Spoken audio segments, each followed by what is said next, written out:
guys. Welcome back to Eden Eye Tarot, where we illuminate your stars and your cards. My name is Micah. I will be your astrologer and tarot reader for today. We are talking all about the new moon in Scorpio, which is kicking off the month of November right after Halloween. So it's extra spooky. We have this new moon that is actually ruled by the Pluto Mars opposition, which is scary on its own. In a very spooky sign of Scorpio. And so before we get into all of that and the breakdown of this new moon and what to expect, go ahead and like, share, comment even on this video. We are trying to get this channel to grow to 1,000 subscribers by March 2025. If you would like to give me a free birthday present, that's all you need to do. But other than that, let's go ahead and jump into this breakdown. So as a little bit of a review, when we are talking about new moon energy, we're talking about the beginning of a cycle. We are talking about where things are hidden. We are talking about when a time where there is a bit of uncertainty and really having to rely on intuition because things are a bit dark. We can't see what's coming next. There can be maybe a little bit of repression when it comes to the emotions. That's how I interpret it, because the moon is not at its mooniest, where everything is all out there and seen. And so when we look at a new moon by that logic, I very much look at new moons as a time where either emotions can be repressed or emotions at the very least are not being shown publicly. So when we take this into account, there are really endless possibilities when we have a new moon. And I think that's especially something that we can look at, when we have the new moon in Scorpio. Because Scorpio, whenever we have the moon there, it's a little bit of an uncomfortable place for a moon to be. I do think we get a lot of new beginnings because this new moon is at a 9. The chart I have has differing degrees, but the point is that this new moon is going to be at a 9, which we can attribute to Sagittarius. And so it's a little bit more so about healing and the epiphany that comes from that kind of roller coaster. Sagittarius is a mutable sign that's ruled by Jupiter. And so it can be a little bit of a roller coaster when it comes to beliefs. Think about kind of when I look at this new moon, I think about kind of the cha-cha slide, as far as progress goes. Sagittarius is expansive, but Scorpio is going to really dig down deep and look at what is not being addressed, bring it above ground, and have us deal with those things. Be a bit more reflective. Think of Scorpio as the tower moment, and Sagittarius more so as the 8 of Wands energy, or even the Temperance card. The Temperance card is ruled by Jupiter. And so think of those two cards when you're thinking of those two energies, being put together. There is loss, but there is also so much expansion that comes from things either being taken away from us or us generally purging them, which Scorpio definitely does. What is the purpose of it going down deep and bringing up all the corpses and skeletons, with us just having Halloween? It's extra spooky, but what is the purpose of that? It's to bring closure, to kind of have some sort of epiphany or aha moment that comes more from an internal space, to go down deep and dark to things that we don't want to talk about. Really reflective in the psyche is what Scorpio, or being very reflective more psychologically, is what Scorpio is going to rule over, and it helps to bring the transformation from more of an internal place, and then it shows on a more external level. And so when we're talking about Sagittarius energy, which is represented by the degree, it's the internal healing that causes an expansion of the mind and beliefs. So we can basically take this new moon as an expansion on belief, and also a test of our beliefs. Which ones are fit to stay and which ones are just need to go. And it's going to penetrate more so into where do those beliefs come from. Scorpio is ruled by Mars, but it's also ruled by Pluto, which is part of the rulership of this new moon, and we'll get to that in a second. But it's saying, where are we too afraid to expand, especially when it comes to beliefs, and like our philosophies and spirituality and things like that. There is definitely a very spiritual aspect of this new moon, as always. But when we're talking about Scorpio and Sagittarius, we can really see that even more. It's this intense, almost like trial of our faith in things. I attribute Jupiter more to faith, in Scorpio being co-ruled by Pluto is going to test that. It's going to say, where are you still afraid of certain things? Where are you afraid to push the boundaries? Where are you being too extreme? Where are you taking things a little bit too far? And where are you not being bold enough? And so let's get into the rulership here. So we have, of course, Mars as the traditional ruler, Pluto as the modern ruler of Scorpio. And so the traditional ruler at the time of the eclipse is actually exact, the Pluto Mars opposition. We have Mars in Scorpio, or not Mars in Scorpio, we have Mars in Cancer at 29 and Pluto in Capricorn at 29 as well. And so whenever we're looking at planets at either the very beginning degree at 0 degrees or at the last degree, which would be 29 degrees, we're looking at some sort of like malefic, or just kind of like a very critical degree. And so for this kind of energy, we're looking at a time where it's really more of like a make or break kind of thing. These things have to go, or else we cannot move on to the next kind of consciousness. Mars and Cancer. I keep wanting to say Mars and Scorpio. Mars and Cancer is more emotional. It's more, I think the positive of it is that the drive and aggression and the instinct is more coming from like an intuitive place. Action is coming from intuitive. And so we can take that as more like intuitive action or like acting based on timing that we aren't really able to prove, but we know it's just the right time to act.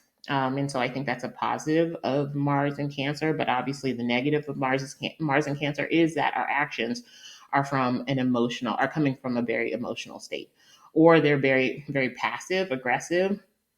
Think about how crabs like go at things. They come at things they come at things sideways.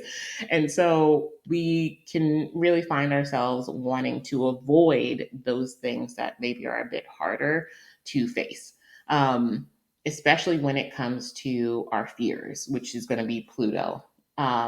It's in the sign of Capricorn. It really makes me think of where are our fears forcing us to move? Are we controlling our fears, or are our fears ruling over us? Capricorn, in its own way, is authority figures, and with Pluto there, it's dominance.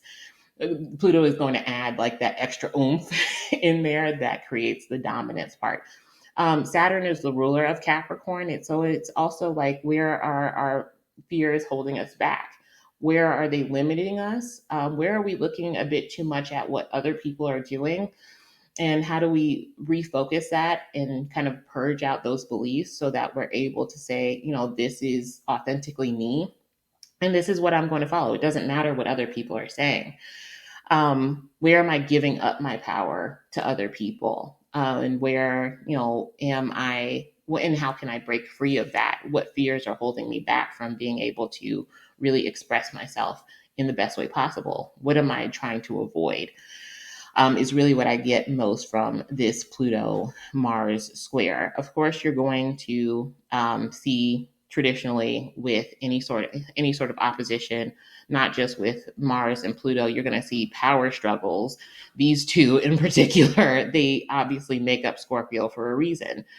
Because Scorpio is a sign that also lends itself to a lot of defense.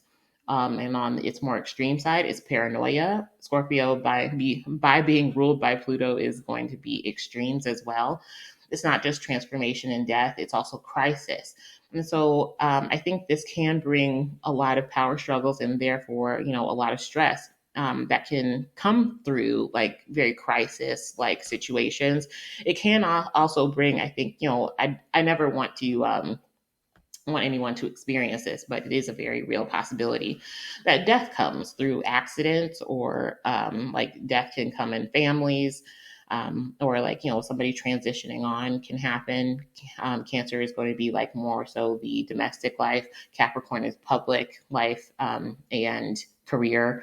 And so there can be a lot of struggles, power struggles when it comes to public and private life, career, and home life. Um, you can see a lot of people possibly losing their jobs because they're having to really prioritize one or the other, and really saying, hey, maybe my job is not worth, me missing out on these very crucial things that are kind of happening at home, or that I need to take responsibility for at home. Because remember that Capricorn and Cancer are just two sides of the same coin. And so there's still this air of responsibility. It's just a difference in how they handle it. Um, Capricorn, with Pluto and Capricorn, it can be like that overbearing boss, right? Or like that, like the money that kind of controls us. And Mars in Cancer is very different. It's going to more pull on where is home, where is what really is, like remembering what really matters. Cancer is ruled by the moon, and part of the moon's signifiers, or not signifiers. One of the things that the moon rules over is nostalgia or remembrance. And so when we look at Mars and Cancer, it's like remembering what actions are bringing us to better security, or what really matters. Because part of the fourth house, Cancer and the moon, are all about the past as well. And so it can also be like where our fears triggering us from the past when it comes to relationships, because this is an opposition. It's automatically going to have a bit of a relational aspect to it. So with this all being said, we have that, all of that kind of going on, and I think it really lends itself to one, us being very triggered by power struggles and tension that's coming from home life, versus like kind of what we're doing, and our achievements and like our ambitions out in the world. And it can bring in like, family struggles when it comes to all of that as well, or, just power struggles within the family. I think that's like it's I think that it's interesting that all of this is coming up during the holiday season. I can definitely see that as well, because we're going to be dealing with this energy not just during the new moon, but for the better part of the next 4 months or so, because we will have a Mars retrograde that will go into Leo shortly. And then the Mars retrograde will come back into Cancer and face off with Pluto again. So even when it does, officially go back into Leo, Mars does go back into Leo. By that time, Pluto will be in Aquarius. We'll still be experiencing this Mars Pluto opposition. And so pay very close attention to where you're being triggered by some sort of relational, um, some sort of like relational, some sort of relational tension or power struggle as well.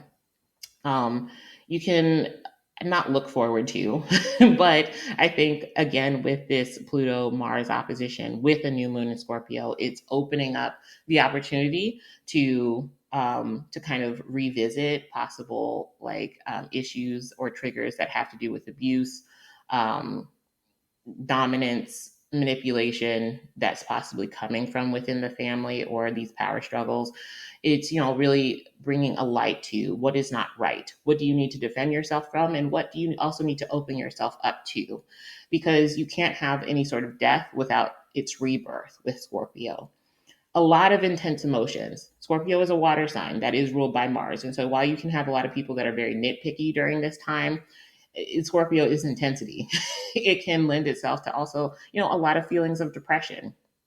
Not saying that this whole new moon is going to be a time where you're just depressed, but it is a very intense time emotionally. And I think that if harnessed correctly, then it can open itself up to a lot of healing, which is that Sagittarius kind of energy as well. Um, it's a great time to partner with maybe somebody that is either a trusted friend, because I do think also trust issues can be brought up with this new moon as well. But it brings big change and rebirth of relationships and situations, even if that rebirth means that certain relationships cannot continue forward or cannot progress. Um, on the other end, it can just say, we change how we do things in certain relationships, especially even if that relationship does not have to do with another person. We change how we relate to an entity, a person, a thing, a resource, whatever. Um, but all of those things are more so coming up, and I think it really puts you in a different mindset and will set you up with some differing, or having you face some of your current belief systems and transforming those to be able to go on to something better and to really transform yourself more from an internal perspective to an outside. So therefore, you're almost like breaking through that Mars Pluto opposition because that is what all of this is. It's more of an empowering energy on its more positive side. It's giving you the opportunity to empower yourself, take your own power back. I wouldn't get too feisty with anybody during this new moon. Like I said, it's a very emotionally intense time. People, I think, even if they are on more of the side of a depressive kind of energy, people I think, are a bit more unpredictable with this kind of opposition going on, and they're more likely to go to extremes. And so I wouldn't get too spicy with people, especially if you're a Cancer or a Capricorn rising, sun, moon, whatever. This definitely affects you, as well as anyone that is an Aries or Scorpio rising, sun, moon as well. So just keep that in mind. On a less spiritual and like beliefs and transformation of personal philosophies side, I think this also could be a time where we see some big changes in legal situations, or obviously changes in power. A lot of power struggles just out in the collective. Sagittarius is, I think of Sagittarius after Scorpio, that whole relationship between those two signs' energies. I think of it as the dark versus light. And from the dark, which would be Scorpio, it's kind of like a cave that you're coming out of, an internal cave that you're coming out of. Like, where do you kind of go and you're kind of lost and you find yourself?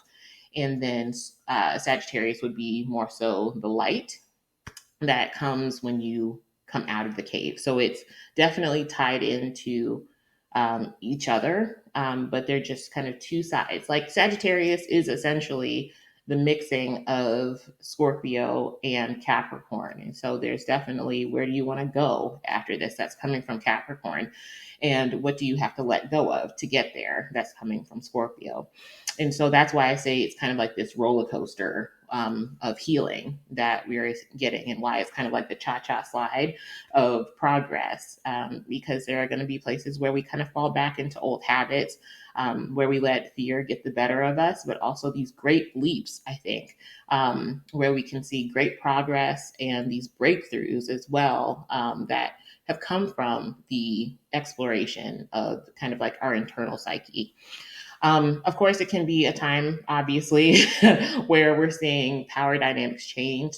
Pluto in Capricorn is going to be our leaders. And we can see, obviously, that the tension is definitely building in November, in particular, with this new moon being 4 days out from the elections. And so I don't want to get too political on here, but it's definitely perfect timing for all of that. But we can also see, us, people dealing with like transformation of legal issues, or investing more money into like getting away, or like vacations and things like that, but possibly having to deal with like what is kind of holding them back, or just if it's kind of like a work does not allow for time to rest. Because I also think of that as well with Mars and Cancer, because Cancer is ruled by the moon, and so it can be sleep. But Mars in the moon kind of energy not only brings a lot of nitpickiness and kind of overbearingness, especially with that opposition to Pluto in Capricorn. And so it can be like, I want to take some time off. I need some time to, just kind of be away and on my own. Like Cancer, like all that water sign energy definitely lends itself to wanting to withdraw and just kind of be in a more secluded, private space. But Pluto and Capricorn is that like that boss or that energy of that boss, which is like you have deadlines, you need to get this stuff done, because remember, we're dealing with Pluto and Saturn energy together. So it's like, yeah, I need some time to rest. I'm feeling really burnt out. I need some time to just get away. But there are responsibilities in these overbearing kind of like forces that are really, nagging at you and bringing, possibly triggering you in some way.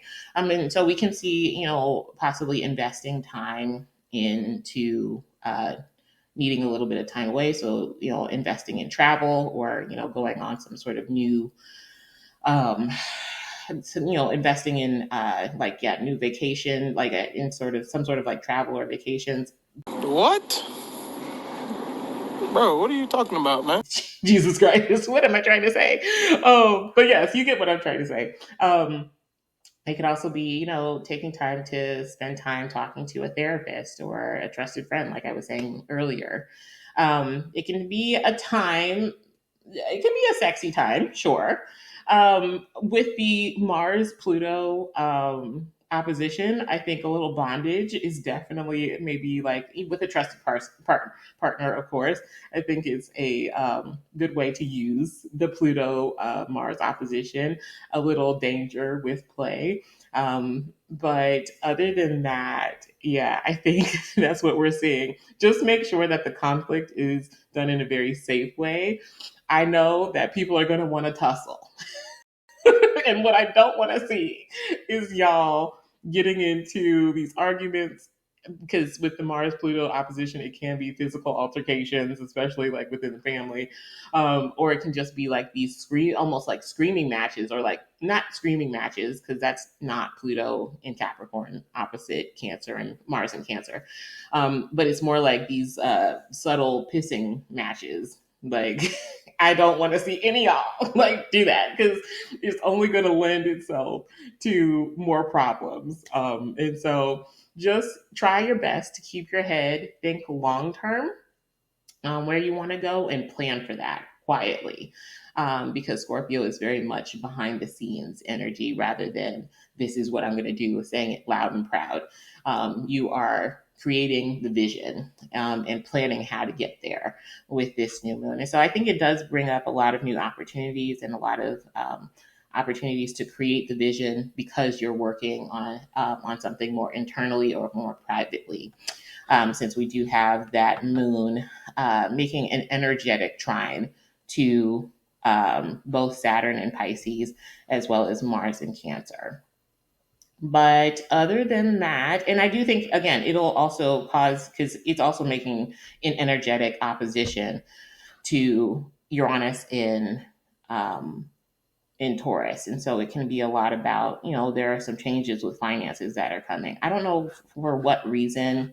All of this says to me that, we could be seeing like massive layoffs from jobs that are kind of like very much hidden. Oh, it's like kind of like almost what's happening now, but I think we'll start to see more of it, like where bosses, like big companies, are rolling back on the remote jobs and saying, if you refuse to come back into the office, we're firing you. It's a roundabout backdoor way of being able to lay people off.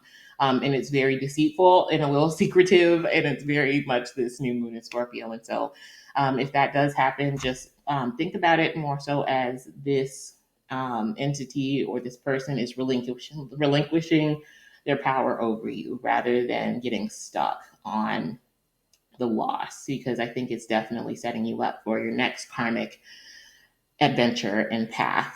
But yeah, if you guys have any questions, please feel free to put those down in the comments. I'm about to beat this bitch up. But other than that, I hope that this was helpful. Please let me know how you are faring with this Scorpio season. I would love to hear from you. Yeah, other than that, share, like, comment, subscribe on the video, and I will talk to you in the next one. Bye.